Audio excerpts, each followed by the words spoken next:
मेरे प्यारे साथियों, आप सभी का स्वागत है आपके अपने YouTube चैनल ट्रिकी नंबर 1 में। तो आज की इस वीडियो में हम लोग बात करने वाले हैं उत्तर प्रदेश पुलिस कांस्टेबल के लिए प्रैक्टिस सेट के बारे में। ये उत्कर्ष का प्रैक्टिस सेट है और इसमें देखिएगा आपको इसका सिलेबस तो मालूम है, क्योंकि इससे पहले वाली वीडियो में मैंने आपको इसके सिलेबस के बारे में सारी जानकारी दे दी थी। ठीक है, तो इस वीडियो में देखिएगा हम लोग बात करेंगे। ये हमारा मॉडल पेपर जो है एक है और इसमें हमारा टॉपिक देने वाला है मैथमेटिक्स का। इसमें आपको मैथ के क्वेश्चंस मिलेंगे। ठीक है, यहाँ पर तो देखिएगा 39 नंबर क्वेश्चन स्टार्ट होगा यहाँ पर आपका।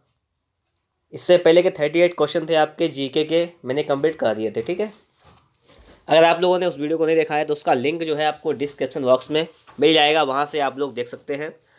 तो इस क्वेश्चन को पढ़ते हैं। कह रहा है 10% वार्षिक ब्याज की दर से 3 वर्ष बाद किसी धन का साधारण ब्याज और चक्रवृद्धि ब्याज का अंतर 15.5 है, तो धन कितना है, ये आपसे यहाँ पर पूछा गया है। ठीक है, अब देखिए अगर हम लोग बात करें तो 3 वर्ष का साधारण ब्याज कितना हो जाएगा।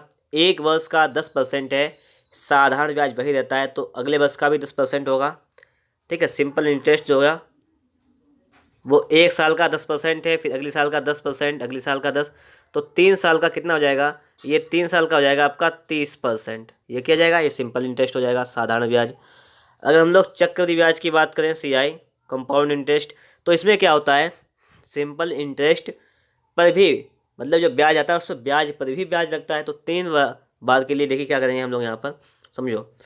सबसे पहले अगर 2 वर्ष का हम CI निकालें तो देखिए 10% है, तो 10 + 10 और प्लस 10 × 10/100, तो यहाँ पर ये आपका आ जाएगा 21% 2 वर्ष के लिए। और 3 वर्ष की बात करें तो देखिए 2 वर्ष का 21 आ गया, 1 वर्ष का 10, तो 21 + 10 + 21 × 10 और बटे में करेंगे 100। क्लियर हुई बात। यहाँ 0 से 0 कैंसिल, पॉइंट हटेगा, यहाँ 10 ये 0 हटेगा, यहाँ से पॉइंट लग जाएगा। तो 21 10 31 32 33.3 कितना जाएगा, ये आ जाएगा 33.1 आपका यहाँ पर आ जाएगा। ये आपका क्या जाएगा, ये 3 साल का ये चक्रवृद्धि ब्याज है, इतना आ जाएगा 33.1%।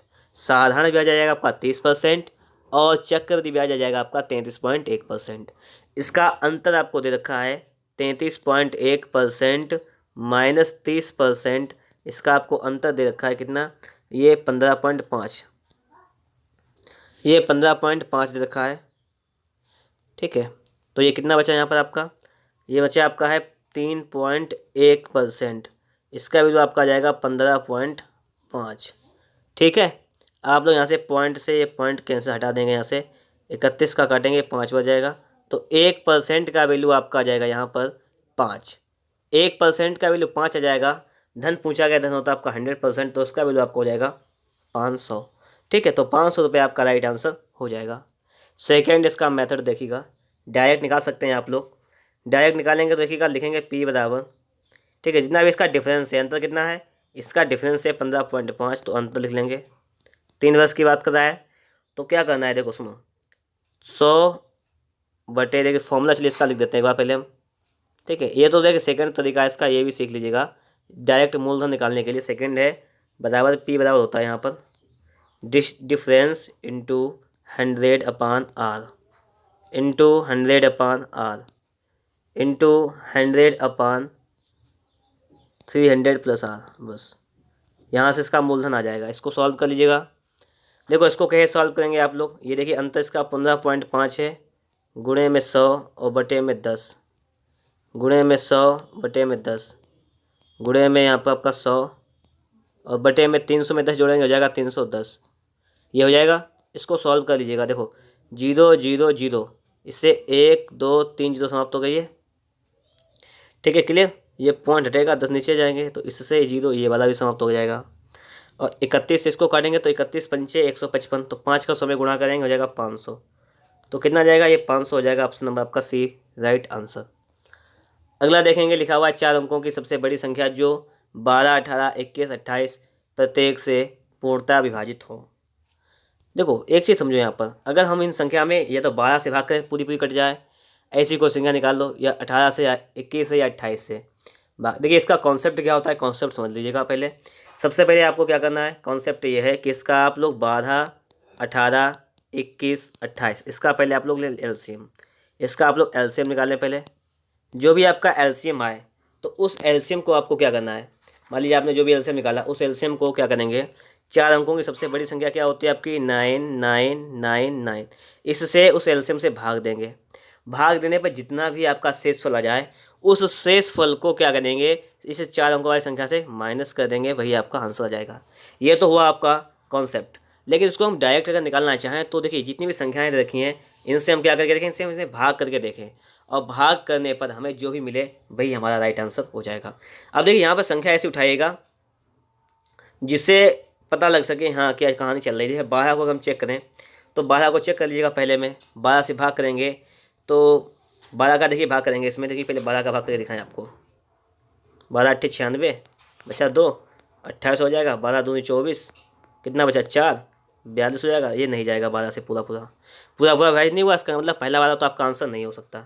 अब देखिए दूसरा देखें, लिखा हुआ 9828, इसका दूसरा तरीका इस प्रकार से लगा सकते हैं आप लोग। 12 से हम लोग भाग करेंगे इसमें, 12 से भाग कर लीजिएगा इसमें। 12 8 96, 2 बचा 22 हो गया। 12 1 12, 10 बचा। 12 निमा 108, ये दूसरा वाला चला जाएगा दूसरा वाला। अगर हम लोग इसी प्रकार से तीसरा ट्राई करें 9288 को, 12 से 84, 12 से 84, 12 से 4 जाएगा 8 बचेगा आपका यहाँ पर, ये 88 हो जाएगा। 12 से 84 इतना बचा आपका 4, 48, 52 को 48, ये भी ज़्यादा है। ठीक है, तीसरा वाला देखें 9928, तो 9928 को हम लोग 12 से डिवाइड करें, 12 8 96, 3 बचा। 12 दूनी 24, कितना 18 बचा, कितना 8, 88 हो गया। ये नहीं जाएगा 12 से, तो मतलब पहला और चौथा ऑप्शन नहीं है, दूसरा और तीसरा बचा हुआ है। अब इनमें ये क्लियर करना है कि इनमें से सही कौन सा है, ये भी तो है। ठीक है, तो हम ये भी क्लियर कर लेंगे, अभी कोई दिक्कत नहीं। देखो ये भी हमारा क्लियर हो जाएगा यहाँ पर। जैसे आपके सामने यहाँ पर लिखा हुआ है 18, अगर 18 से देखेंगे तो 18 से दोनों संख्याएं कट जाएंगी मेरे हिसाब से, 9 से कट जाएंगी, 2 से भी कट जाएंगी दोनों। आगे देखो 21 लिखा हुआ है आपके सामने, अगर हम लोग 21 के फैक्टर करें तो 21 के फैक्टर करने पर जाएगा 7 गुणा 3 होता है, 7 3 21। तो एक बार आप लोग इतना काम और कर लीजिएगा। देखो वो तो हमने लॉजिक बता दिया था, यहाँ पर आप लोग 7 से एक बार डिवाइड करके देख लीजिएगा, एक बार 3 से। तो देखो पहला तो उत्तर नहीं था और ये चौथा भी नहीं था, दूसरा तीसरा बचा हुआ था। तो हम लोग क्या करेंगे, पहले हम दूसरे वाले में क्या करेंगे, 7 से भाग करेंगे। तो 7 से भाग कर लेंगे, चलिए 9823 में, 28 में जाता है नहीं जाता है, और फिर 7 से भाग कर लेंगे हम लोग 9288 में। ठीक है, दो संख्याएं ही हैं, इनमें चेक कर लेते हैं। तो देखो पहले देखो 7 1 7, एक बार गया, 2 बचा, 28 हो गया, 0 लगाया 28, 7 चौको 28, कैंसिल, डबल संख्याएं उतारनी हमने 28, 0 लगा के 7 चौको 28, ये भी चला गया। ये देखो 7 से काटेंगे, 7 1 7, कितना बचा, 2 बचा, 22 हो गया। 7 दूनी 14, 7 3 21 बचा 1, 18 हो गया। 7 दूनी 14, 4 बचा, 48 हो गया। 7 6 42, तो ये नहीं जाएगा पूरा पूरा। तो इसका मतलब आपका बचा दूसरी संख्या, यही आपकी राइट आंसर हो जाएगी। तो मतलब क्या है कि डिवाइड करने से भी आप पता कर सकते हैं। क्लियर। आगे सवाल देखेंगे, अगला क्वेश्चन आपके सामने है कि किसी दुकानदार का किसी वस्तु का अंकित मूल्य 5000 रुपये है। दुकानदार इस पर X%, Y%, Z% की छूट प्रदान करता है, तो सही विक्रय मूल्य क्या होगा। सही विक्रय मूल्य आपसे यहाँ पर पूछा गया है। अब देखो समझो, ये 5000 रुपये की चीज़ थी। ठीक है, पहले उस पर क्या कर दिया है, X% की छूट दे दी। X की % की छूट देंगे तो 100 पर छूट मिलेगी, तो हो जाएगा 100 - X और बटे में 100 गुणे। फिर Y% की छूट दी गई, तो यहाँ पर आ नहीं पाएगा, थोड़ा सा स्टार्टिंग से ही लिखें इसको। थोड़ा सा जैसे हम लोग लिखेंगे, जैसे 5000 रुपये था। ठीक, पहले छूट दी गई X% की, तो आएगा 100 - X बटे 100। ठीक है, फिर दी गई छूट Y% की, तो 100 - Y बटे 100। फिर छूट देंगे Z% के 100 - Z बटे 100। क्लियर हुई बात। अब इसको सॉल्व करो, 0 0 0, 3 0 से 1 2 3 0 ये कैंसिल हो जाएंगे। ठीक है, 5 इसको काटो, 5 20 बार जाएगा ये 100। तो ये सवाल आपका बन जाएगा यहाँ पर, इसको देखिएगा, ये बन जाएगा आपका। यहाँ पर लिखते हैं, चलिए 100 - X इंटू में 100 - Y इंटू में 100 - Z और बटे में जाओ, ये 20 का 10 में गुणा करेंगे हो जाएगा आपका 200। तो ये ऑप्शन देखेंगे कौन सा सही हो जाएगा। ऑप्शन नंबर आपका हो जाएगा ऑप्शन नंबर ए वाला राइट आंसर हो जाएगा। अगला क्वेश्चन देखिएगा, एक चुनाव में दो उम्मीदवार थे, इसमें मतदाता सूची में से 10% मतदाताओं ने अपने अधिकार का प्रयोग नहीं किया तथा कुल डाले गए मतों के 10% मत अवैध घोषित कर दिए गए। सफल उम्मीदवार के कुछ वैध मतों के 54% मत प्राप्त करके 1620 मतों से जीत गया। मतदाता सूची में कुल कितने मतदाता थे? देखिए, अगर हम लोग मान लें यहाँ पर कि मतदाता सूची में टोटल 100 मतदाता थे, टोटल 100 मान लिए हमने। 100 मानने पर उसके बाद क्या कह रहा है, इसमें से 10% मतदाताओं ने अपना मत अधिकार का प्रयोग नहीं किया। इसका मतलब क्या है कि 100 लोगों में से 10% लोगों ने वोट नहीं दिया। 10% लोगों ने वोट नहीं दिया, 100 का 10% क्या हो जाएगा कि 10 लोगों ने वोट नहीं दिया। इसका मतलब है कि 90 लोगों ने वोट दिया। वोट देने के बाद फिर आपसे कह रहा है सवाल में कि 10% मत अवैध घोषित कर दिए गए। 90 का निकालेंगे 10%, तो 90 गुणे 10/100 निकालेंगे तो कितना जाएगा, ये आ जाएगा आपका 9 वोट जो थे आपके अवैध घोषित हो गए। तो वैध वोट कितने बचे आपके, 81 जो हैं वो हैं वैध वोट। ठीक है, वैध, ये वैध हैं, ये वैलिड हैं। इसके बाद में आपसे कह दिया गया है, इसको देखिएगा। ठीक है, इसके बाद कह दिया गया है सफल उम्मीदवार को कुल वैध मतों के 54% प्राप्त हुए। अब देखिए, दो उम्मीदवार थे जिसमें से वैलिड वोट जो कितने 81 हैं, इसमें से एक सफल रहा, एक को ज़्यादा वोट मिले, एक को कम मिले। तो जिसको ज़्यादा वोट मिले हैं उससे मिले हैं 54%। अब देखिए 100% टोटल 81 है, इसमें अगर एक को 54% मिलेंगे तो दूसरे को कितने मिलेंगे 46%, तभी तो टोटल 100% होगा। इसके बीच का डिफरेंस कितना है ये देखिएगा, इसके बीच का डिफरेंस है 8%। देखिए 54 और 46 इनके बीच का डिफरेंस निकालिएगा तो ये देखिएगा यहाँ पर अंतर आ जाएगा आपका 46 जब ये आ जाएगा आपका 8%। इनके बीच का अंतर है 8%। तो इसका मतलब क्या है कि 8%, ठीक है, 8% इसको वोट ज़्यादा मिले और कितने 1620, जो क्योंकि आपको देखिए यहाँ पर जो 8% वोट ज़्यादा मिले हैं इसकी वैल्यू कितनी है 1600। तो पता लगा हमें यहाँ पर कि इसको 8% जब वोट ज़्यादा मिले हैं तो यहाँ पर लिख सकते हैं कि 81 थे। ठीक, इसी प्रकार से तो कंडीशन थी आपकी यहाँ पर, जीतने वाले को 54, हारने वाले को 46%, डिफरेंस आया आपका है 8% का। तो हम लोग लिख सकते हैं कि इसको 8% वोट अधिक मिले हैं किससे, 81 वाले में। तो हम लिखेंगे टोटल 81 से 8% जब अधिक मिलेंगे तभी तो ये जीता 54% वाला। तो लिख देंगे कि 81 का 8% जो है वो कितना हो जाएगा 1620। और हमें वैल्यू किसकी निकालनी है, 81 नहीं, हमें वैल्यू, क्योंकि मतदाता सूची में हमने माने थे 100, तो हमें 100 की यहाँ से वैल्यू निकालनी है। तो इसको हम एक बार हटा देते हैं। ठीक है, फिर से एक बार हटा दिया हमने, तो लिख देंगे यहाँ पर 81 गुणे 8% बराबर 1620।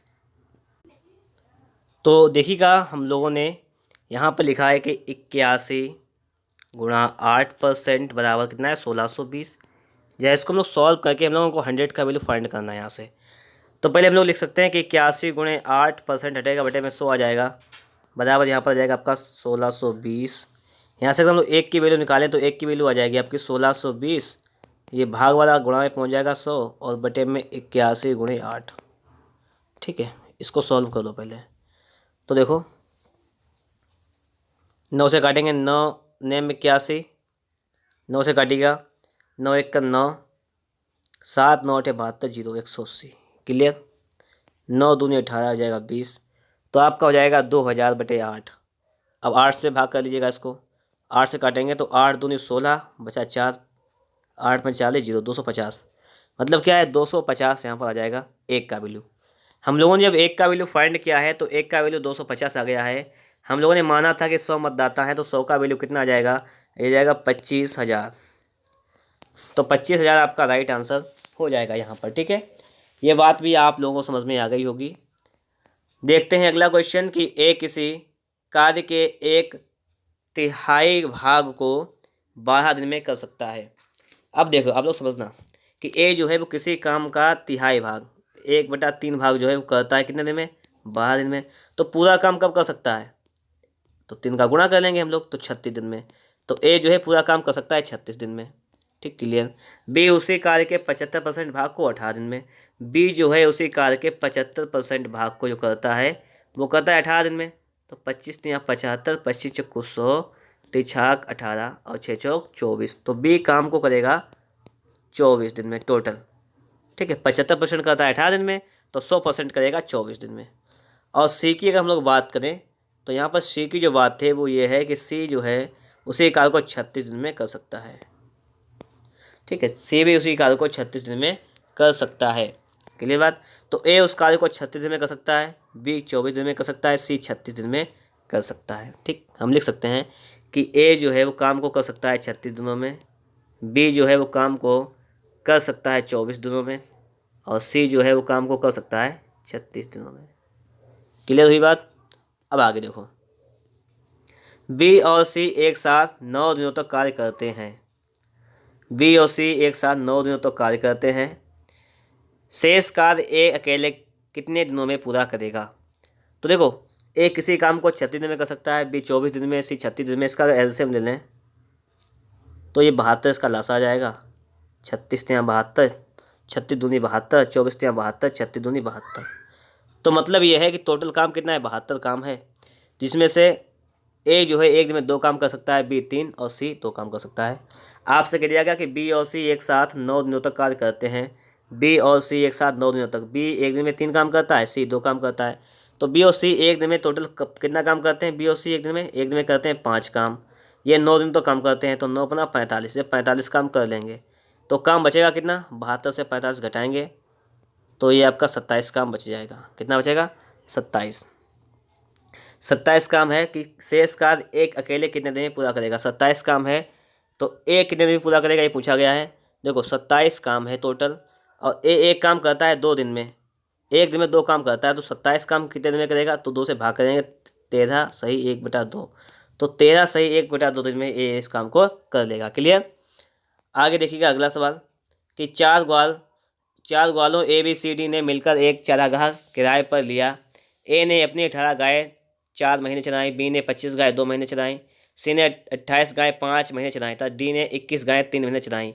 यदि कुल किराए में से ए का भाग 7200 हो तो कुल किराया कितना है? आपसे ये पूछा गया है यहाँ पर। ठीक है,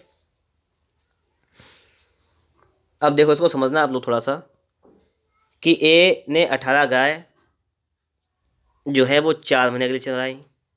क्लियर बात। फिर आगे जो है बी ने क्या किया, यहाँ पर इसका रेशो निकालेंगे, 25 गाय 2 महीने के लिए, सी का अनुपात। सी ने 28 गाय 5 महीने के लिए, और आगे डी ने 21 गाय 3 महीने के लिए, 21 गाय 3 महीने के लिए। ठीक है, ये चलाई। तो सबसे पहले काम बनता है हमारा कि इनका हमें रेशियो निकालना है। ठीक है, इसका आप लोग सबसे पहले रेशियो निकाल लीजिएगा, इसका सबसे पहले रेशियो। अब इसका रेशियो कैसे निकालेंगे? देखो समझो पहले, 18 चौको कितना हो जाएगा आपका? 72 रेशियो 25 दूनी 50, 28 पंचे कितना हो जाएगा आपका? 140, 21 तना 63। मतलब इस रेशियो में आपका ये रेशियो आ गया है, मतलब किराए का अनुपात भी होगा वो इसी रेशियो में हो जाएगा। ठीक है, यदि कुल किराए में ए का भाग 7200 हो तो कुल किराया कितना था? ए का भाग आपको दिया गया है 7200, कुल पूछा गया है। अब देखो, अब ए के रेशियो में वैल्यू कितना आया है? 72 आया है, तो इसका 72 का दे दिया गया आपको 7200। तो मतलब क्या है कि 72 एकन 72 और ये 100 आ जाएगा। इसका मतलब है 100। एक की रेशियो में अगर एक का वैल्यू देखें तो कितना आएगा? 100 आ जाएगा। तो टोटल का वैल्यू निकालना है। देखो, तो पूछा गया हो तो चरागाह का कुल किराया पूछा गया है, तो इसका देखिए ए का कितना हो जाएगा? इसका हो जाएगा 7200। क्लियर। फिर बी का कितना हो जाएगा? ये 50 है, जिसमें डबल जीरो बढ़ा लीजिएगा आप लोग। ये 140 है तो 140 में भी डबल जीरो बढ़ा लीजिएगा, 63 में भी डबल जीरो बढ़ा लीजिएगा बस। तो 0 0 3 2 5 6 4 10 15 7 22 का 2 वहाँ से लगा 2 1 3 रहेगा आपका 325 डबल जीरो। 325 डबल जीरो आपका आ जाएगा बिल्कुल ही राइट आंसर। बस यही आपका राइट आंसर हो जाएगा। क्लियर, कुछ नहीं था इसमें।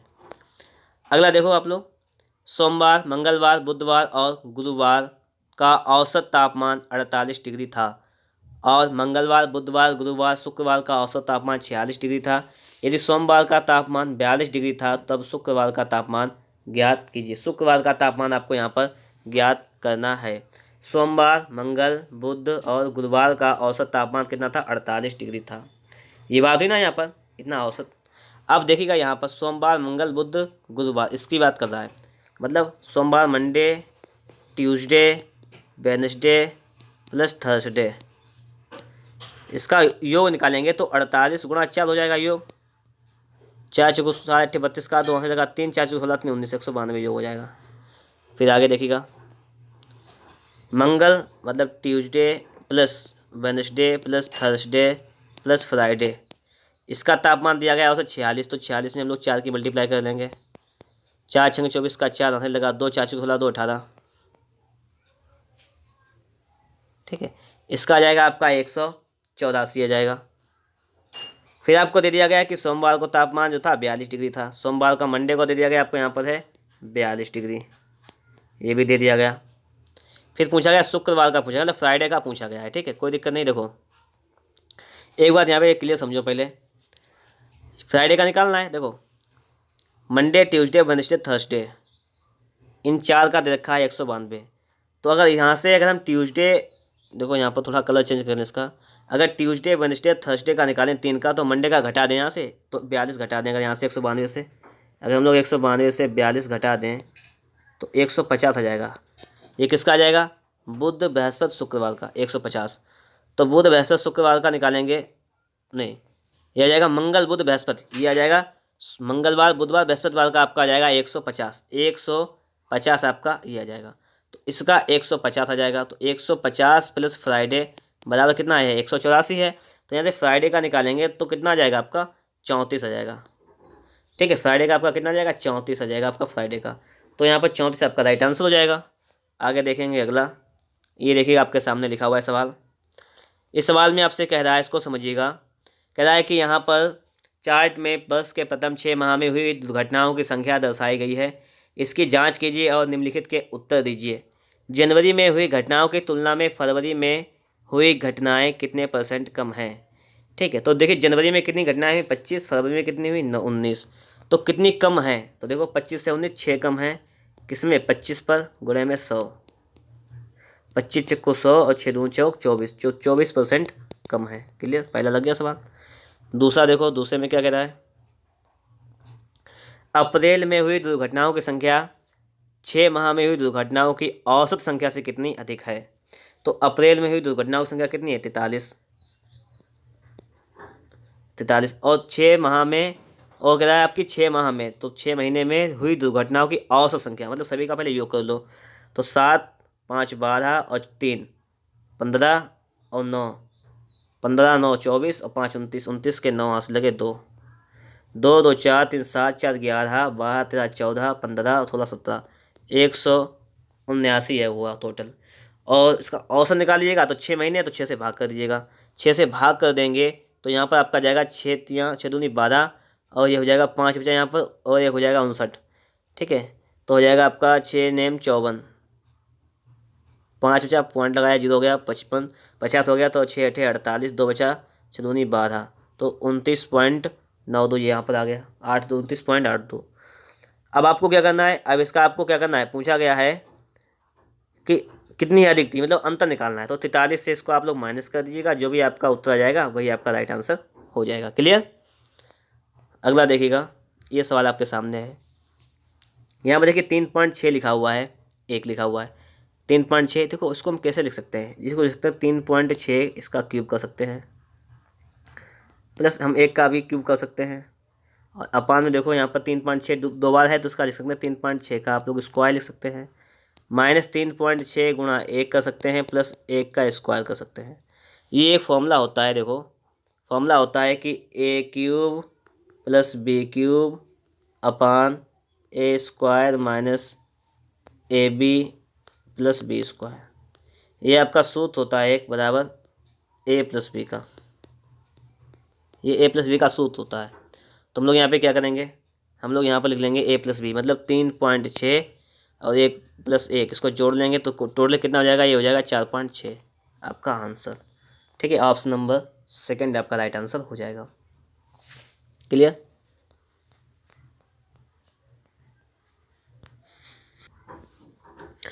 अब देखिएगा अगला सवाल। जसप्रीत एक पेन 4% छूट और एक किताब 12% छूट पर खरीदता है। इस प्रकार वह कुल 10% की छूट प्राप्त करता है। यदि दोनों का कुल अंकित मूल्य 180 रुपये हो तो किताब का अंकित मूल्य ज्ञात कीजिए। एक पेन और एक बुक खरीदता है। पेन पर 4% की छूट मिलती है, बुक पर 12% की मिलती है, टोटल मिलती है 10% की। तो इस प्रकार से हम लोग एलिगेशन लगा देंगे, इसमें अंतर निकालेंगे। यहाँ पर इसका आ जाएगा 2%, इसका आ जाएगा 6। ठीक है, 2 1 2 2 3 6, 1:3 आ जाएगा, कीमत का अनुपात आ जाएगा। ठीक है, मूल्य का। यदि दोनों का कुल मूल्य 180 हो, मतलब दोनों का मूल्य जोड़ लीजिएगा, 3 1 4। अगर 4 की वैल्यू आपको दे रखी 180, ठीक है, तो 4 से कटेगा 45, मतलब 1 की वैल्यू आपकी जाएगी 45। अब आपसे पूछ रहा है यहाँ पर किताब का अंकित मूल्य ज्ञात कीजिए। अंकित मूल्य किताब का निकालना है। ये बुक का अंकित मूल्य कितना है, 3 के रेशियो में है। तो यहाँ पे क्या करेंगे, 45 गुणा 3 कर देंगे। 45 यहाँ होता है 135, तो 135 हो जाएगा आपका राइट आंसर। अगला देखिएगा, एक व्यक्ति ने साधारण ब्याज पर 500 रुपये 3% वार्षिक दर पर तथा 600 रुपये 4.5% वार्षिक ब्याज की दर पर इसी प्रतिबंध पर उधार दिए कि कुल राशि तब वापस ली की जाएगी जब उस कुल ब्याज 126 रुपये हो जाएगा। वर्षों की संख्या ज्ञात कीजिए जिसके बाद उधार राशि वापस की जानी है। मतलब वर्ष समय निकालना है आपको यहाँ पर। ठीक है, हम समय मान लें यहाँ पर। ब्याज टोटल, देखिए ब्याज का फॉर्मूला क्या होता है आपको जानते हैं। ब्याज का होता है मूलधन गुणे दर गुणे समय। तो 500 रुपये 3% दर है, समय मान लिया टी वर्ष बटे में 100। तो एक तो ये ब्याज हो जाएगा। ये कितना हो जाएगा ब्याज, ये निकाल लेते हैं पहले। तो ये 0 से 0 0 जो कैंसिल, 5 या 15 टी, ये हो जाएगा आपका 15 टी ब्याज। इसके बाद आगे है आपका, इसको भी देखते हैं हम लोग कि 600 रुपये हैं, 9/2% दर है, टी समय के लिए, ये भी समय वही रहता है, बटे में कर देंगे 100। ठीक है, तो इसको निकालेंगे तो इसका कितना आ जाएगा, देखो 2 3 6 और 3 27, ये हो जाएगा आपका 27 टी। ठीक है, इनको सभी दोनों को जोड़ लीजिएगा। तो 7 5 बढ़ा कर 2 हाथ से लगा 1 3 1 4 42 टी, 42 टी आ जाएगा, 42 टी रुपये आ जाएंगे, जो कि वैल्यू बराबर है 126 के। जब आपकी 42 टी की जो वैल्यू बराबर है 126 के, तो यहाँ से हम वैल्यू निकालेंगे। टी की निकालनी वैल्यू है, तो 3 से जाएगा 3 बार, तो यहाँ से टी का वैल्यू आपका जाएगा 3 वर्ष। ऑप्शन नंबर डी आपका राइट आंसर हो जाएगा। आगे देखिएगा, लिखा हुआ है, इसको देखते हैं कि एक वृत्त का क्षेत्रफल 35 मीटर परिमित और 5.5 मीटर चौड़ाई वाले आयत के क्षेत्रफल के समान है। वृत्त का क्षेत्रफल क्या है, मतलब क्या है कि 35 मीटर परिमित, 35 मीटर परिमित, परिमित क्या होता है, परिमाप। ये 35 मीटर बाउंड्री इसकी टोटल है आयत की। इसकी चौड़ाई 5.5 है, तो 5.5 चौड़ाई हो जाएगी। ठीक है, ये चौड़ाई, तो लंबाई निकाल देंगे इसका हम। तो 5.5 ये, 5.5 ये, तो कितनी हो जाएगी, 5 5 10 11, 11 टोटल ये हो जाएगी। 35 से जब हम लोग 11 घटाएंगे तो ये बचेगा आपका 24। इसका मतलब क्या है कि 12 लंबाई ये हो जाएगी आपकी और 12 लंबाई आपकी ये हो जाएगी। ठीक है, तो लंबाई चौड़ाई आपको पता होगा इसकी। यहाँ से लंबाई चौड़ाई पता है, 12 24 10 34 35, मतलब लंबाई चौड़ाई पता हो गई है आपको। यहाँ पे क्या करना है, पूछा गया है कि एक वृत्त का क्षेत्रफल 35 मीटर परिमित और 5.5 मीटर चौड़ाई वाले आयत के क्षेत्रफल के समान है। तो इस आयत का क्षेत्रफल कितना हो जाएगा, लंबाई इंटू चौड़ाई, ये तो हो जाएगा। लंबाई कितनी है, 12, चौड़ाई इसकी है 5.5, इसकी गुणा कर देंगे। 12 पंचे 60 का 0 लगाएंगे 6, 12 पंचे 60 और 6 66, 66.0, इसका मतलब आ जाएगा आपका 66, कि जो है आपका आयत है उसका क्षेत्रफल कितना है 66, और आयत के क्षेत्रफल के समान ही वृत्त है, तो वृत्त का क्षेत्रफल भी आपको हो जाएगा 66। क्लियर। अगला देखिएगा, अगला सवाल आपका है यहाँ पर, अमित तथा वीर की वार्षिक आय का अनुपात है 3:2। वार्षिक आय का, ये आय का अनुपात है। आगे आपको दिया है, जबकि उनकी खर्च का अनुपात दिया गया 5:3, ये खर्च का अनुपात है। यदि उनमें से प्रत्येक के अंत में बचत 1000 रुपये हो तो अमित की वार्षिक आय कितनी है। अब देखो यहाँ पे कोई दिक्कत नहीं। पहले तो हम देखेंगे डिफरेंस कितना है इनमें, आय और खर्च का।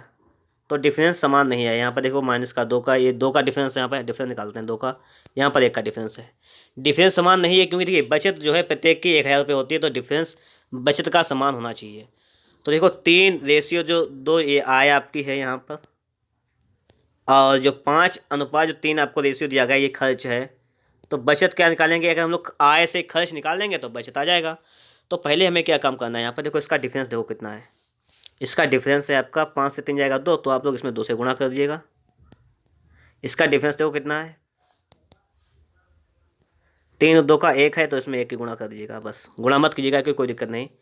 तो इस बार आपका यहाँ पर ये बनेगा कि 2 3 6, 2 दूनी 4, ये 5, ये 3, तो इसको घटा लेंगे तो आ जाएगा आपका 1:1।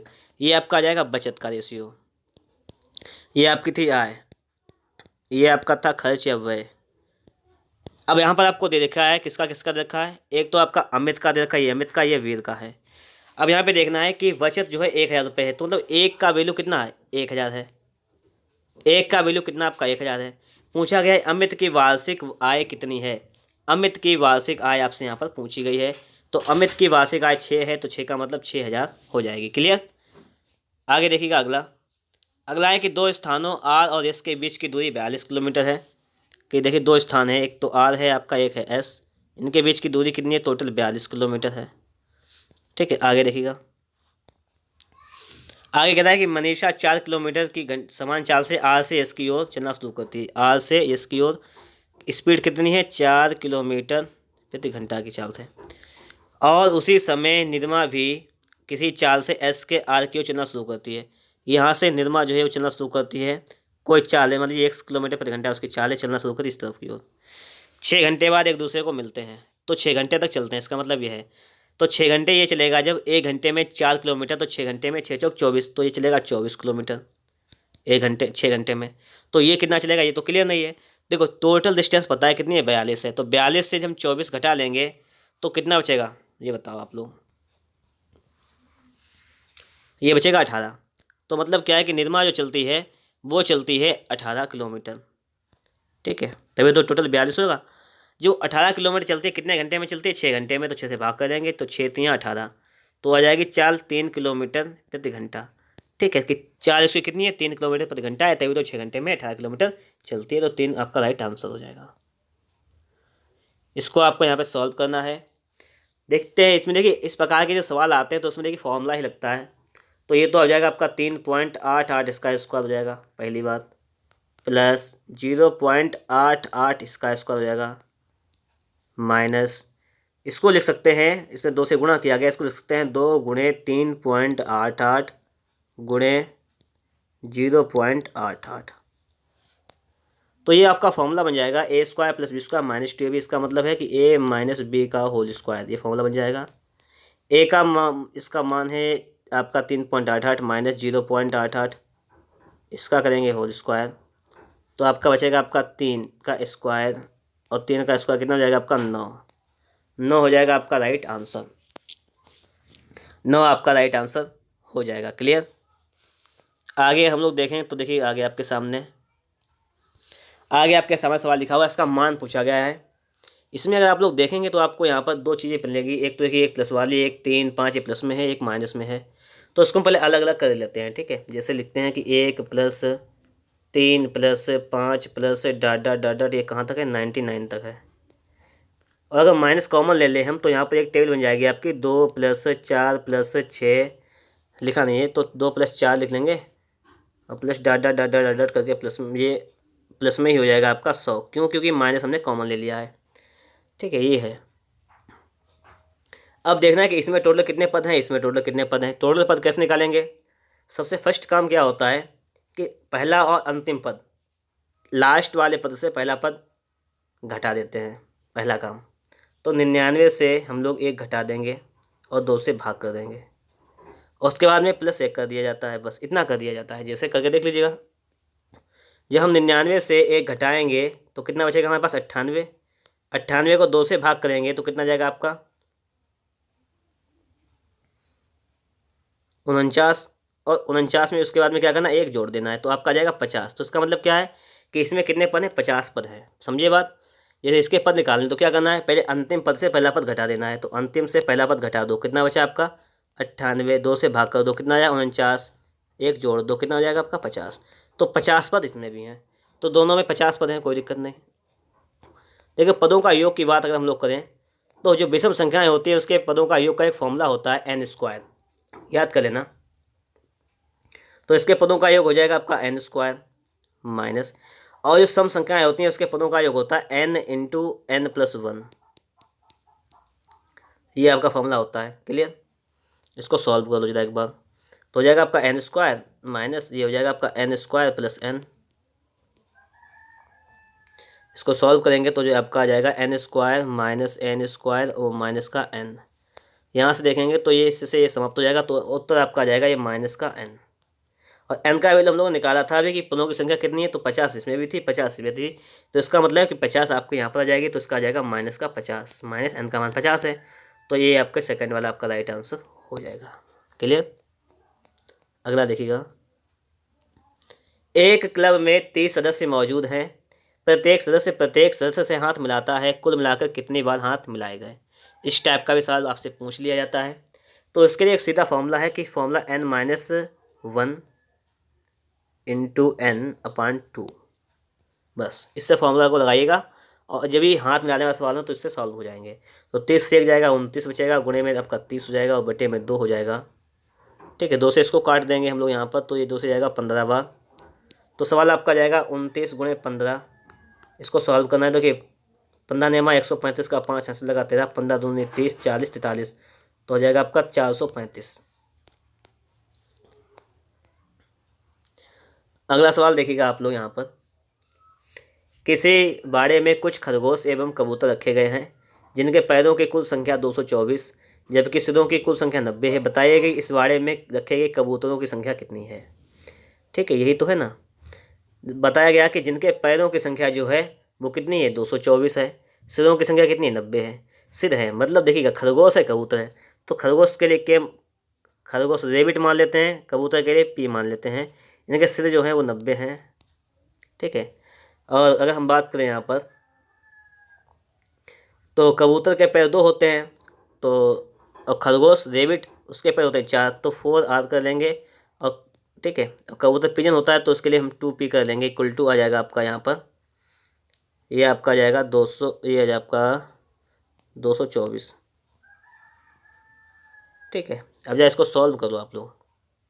अगर हम लोग इसमें p से 2 से इसमें 2 से गुणा कर दें तो आपका हो जाएगा ये 2 ये तो r था 2r और प्लस 2p बराबर 9 दूनी 18 180, माइनस करेंगे माइनस माइनस माइनस, तो ये आपका यहाँ पर आ जाएगा कैंसिल, ये बचेगा आपका 2r इक्वल टू यहाँ पर आपका आ जाएगा 4 और 8, 12 बटा 8 के 4 बचा, मतलब यहाँ पे 44 आपका आ जाएगा। ठीक है, तो इसको करने के जाएगा 22, तो यहाँ पर r का वैल्यू आपका कितना जाएगा 22 आ जाएगा। r मतलब रेबिट माने खरगोश, खरगोश आपके कितने आ जाएंगे, खरगोश आपके 22 आ जाएंगे। ठीक है, तो आपको देखिए टोटल से 90, तो 90 से 22 घटा लेंगे तो आपका बचा 8, यहाँ पे बचा आपका यहाँ पर हाँ यहाँ पर आपका 8, और यहाँ से आपका देखिए 8 से 2 जाएगा 6 68, और आपके 68 जो आ जाएंगे वो आ जाएंगे आपके कबूतर। ठीक है, तो 68 कबूतर आ जाएंगे, कबूतर पूछे गए तो आप लोग यहाँ पर 68 आपका राइट आंसर यहाँ पर होने वाला है। ठीक है, आगे देखते हैं, और आपका ये लास्ट सवाल बचा इस प्रैक्टिस सेट का, ये यहाँ पर मैथ का, इसके बाद आपको रीजनिंग के सवाल और इसके बाद आपको हिंदी, टोटल 150 क्वेश्चन। एक व्यापारी के पास 50 किलो चीनी है जिसमें से कुछ हिस्सा वह 8% लाभ पर बेचता है, शेष हिस्से को 18% लाभ पर बेचता है। उसे पूरे सौदे पर 14% का लाभ हुआ, तो 18% लाभ पर बेची गई चीनी की मात्रा। देखो सीधी बात यह है कि देखो 8% लाभ पर कुछ बेचता है, कुछ 8% बेचता है, शेष हिस्से को 18% पे बेचता है। और अगर देखा जाए तो यहाँ पूरे सौदे में 14% का लाभ होता है, एलिगेशन लगा देंगे यहाँ पर, तो यहाँ बचा आपका 4%, यहाँ पे बचा आपका 6%। ठीक है, इसका जब रेशियो निकालेंगे हम लोग एक बार, तो 2 दूनी 4 2 3 6, 2 रेशियो 3 आपका यहाँ पर ये आ जाएगा। अब आपको समझना वाली बात यहाँ पर ये है कि टोटल चीनी कितनी है 50 किलो, टोटल वैल्यू कितनी है आपकी 3 2 5, तो 5 की वैल्यू आपकी हो जाएगी 50, तो 5 10 50, तो 1 की वैल्यू आपकी आ जाएगी 10, 1 की वैल्यू आपकी कितनी आ जाएगी 10 आ जाएगी। फिर आपसे यहाँ पे पूछा गया है कि 18% लाभ पर बेची गई चीनी की मात्रा, तो 18% में कितनी है 3 है, तो 10 3 30, तो हो जाएगी आपकी 30 kg, इधर आ जाएगी तो 20 kg आ जाएगी 8% पर, 20 किलो 8% पर और 30 किलो 18% पर बेची गई है। क्लियर? तो यहाँ पर आपका हो जाएगा right answer option number B वाला। तो इस प्रकार से आपका ये मैथ का प्रैक्टिस सेट समाप्त हो चुका है। अगर आप लोगों को वीडियो अच्छा लगा है तो उसे आप लोग एक बार लाइक कर दीजिएगा। चैनल पर नए हैं, चैनल को सब्सक्राइब नहीं किए हैं तो चैनल को सब्सक्राइब भी जरूर कर लीजिएगा। मिलेंगे आपको एक नेक्स्ट वीडियो में नेक्स्ट टॉपिक के साथ।